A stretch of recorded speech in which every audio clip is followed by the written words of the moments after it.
Hello, people of God. Today, we are in our series, The Story of the People of God, and the volume we're in is Transitions. Transitions mean that there's a time of change, and change means that we have to make choices. And when we're making choices, we build up anticipation. Anticipating what's going to happen because of the choices we have made. Choices can be hard to make, but choices can also be easy. Every day, we make choices without realizing it. What we're going to wear, what's for breakfast, what we're going to watch on TV or listen to on the radio, or do we prefer to just be in silence? These are some of the daily choices that we make, and the result of these choices are relatively inconsequential. But we make other choices too. Last week, many of us made a choice when we voted. That choice was aggregated, combined with other individual choices, and it made an impact on something bigger than you or me. And sometimes, when we make choices that have a lasting impact on us as individuals. You made a choice about where to live, about who to be friends with, what kind of work to do.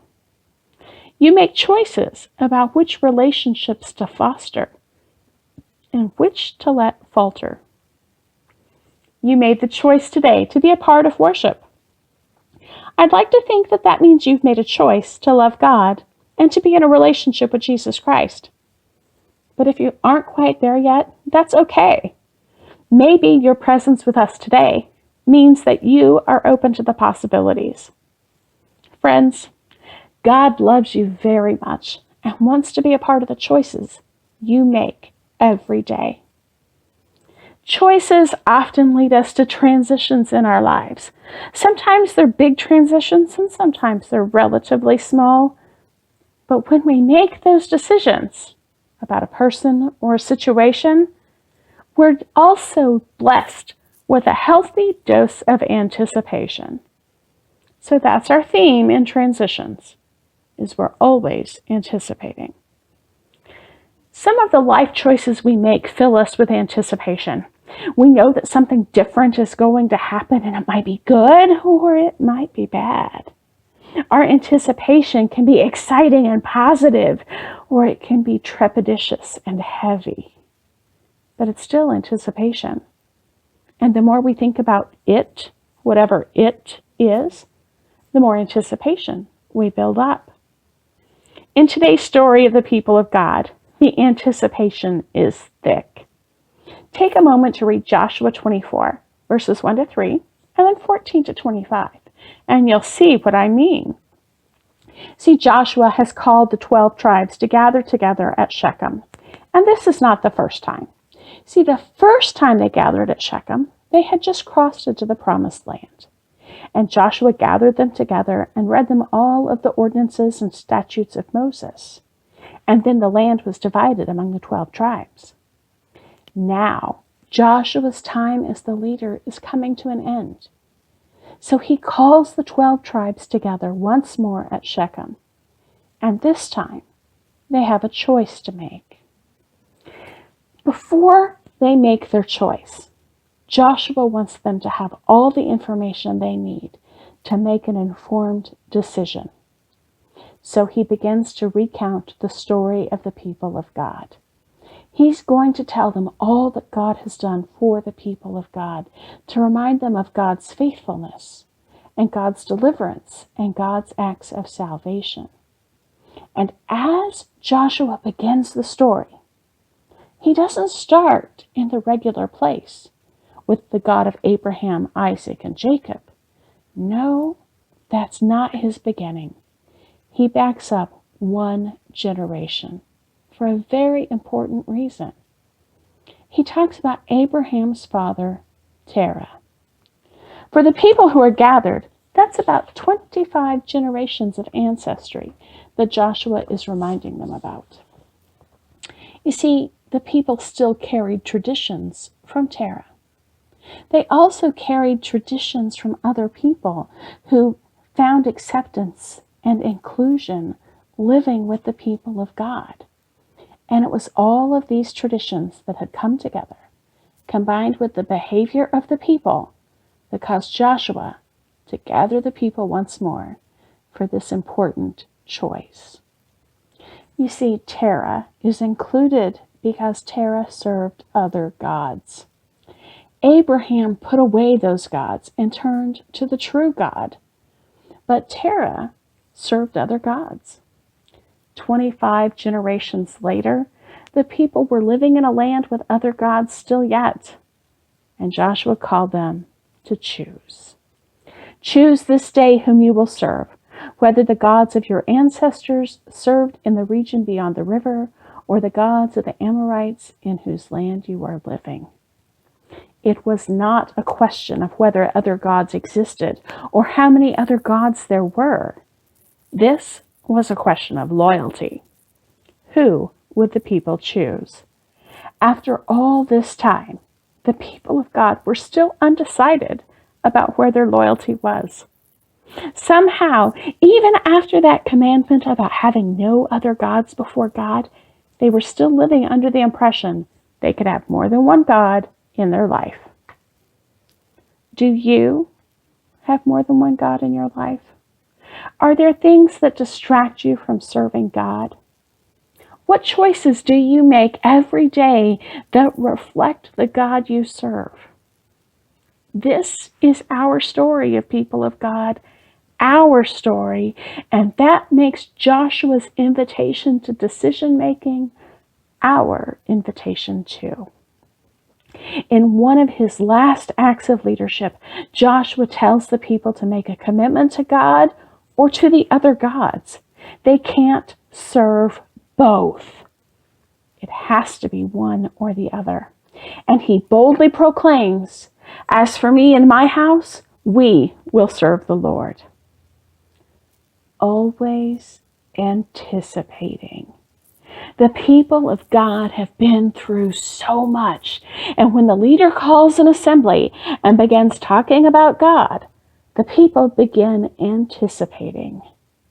When the leader demands that a choice be made, not as a whole people, but as individuals, the people begin anticipating.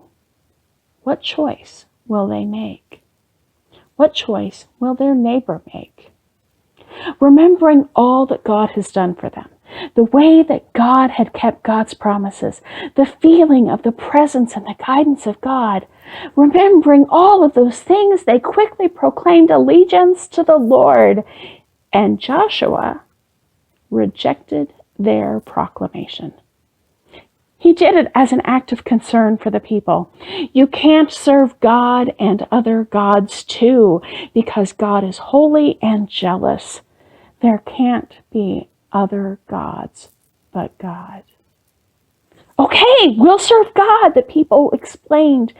They were trying to reassure Joshua. They knew what they were doing because they were anticipating life with one God. But what will the leader say now? Have they convinced Joshua that they really will serve God? Have they convinced themselves? How about you? Anticipation. Joshua now gives them a final directive. If you really are willing to serve only God, then bury your other foreign gods here in Shechem. Shechem was the place for this kind of commitment and covenant. Do you remember Jacob, the great-great-grandson of Terah, the ancestor who didn't worship God? Yeah, that Jacob. Jacob used Shechem as the place to bury foreign gods. Check it out in Genesis 35, verses 2-4. Shechem was the place for making commitments, for making covenants to God. This is the place for leaving behind and unloading other gods, the place for transitions in the heart of the people of God to begin, the place where choices were made and new anticipation began to grow. What was it going to be like to only have one God? What would it be like to fully commit to the Lord their God? It was going to be a lifetime of work and service. The people of God were used to working for someone else. They understood the difference that their work made. Their history included forced labor for Pharaoh. Now, what would happen if instead they voluntarily were working for God? That's a question for us today. We are given a choice. Are we truly choosing God, or are we trying to just serve God and serve all those other little gods that pop up in our lives? Given the choice, do we put God first in all things? Are we truly working for God, serving God? What could happen if we did? The people of God made a choice. The story moves forward and continues to share the struggles and the blessings of the people until one day, Jesus offered a parable to call them to account. All the anticipation in the world, all of the choices, led to a new question, one of preparation. The parable of the bridesmaids and oil in the lamp, the one that we find in Matthew, that parable, it asks us, are we ready for the coming King? Are we anticipating his return? Are we prepared for it? Friends, we can't be ready for Jesus if we haven't made the commitment to follow him, if we haven't chosen to serve him. If we don't choose God over everything else, we simply aren't equipped for the coming King's arrival. If God isn't our God, then we don't have a vested interest in keeping oil in our lamps. That's a problem for us to consider. Perhaps it isn't enough to choose God, to make a promise and a covenant with God, like Joshua asked the people. Perhaps Jesus asks us to make another choice. If we choose God, if we choose Jesus, are we willing to be watchful and awake so that we can be ready to meet God?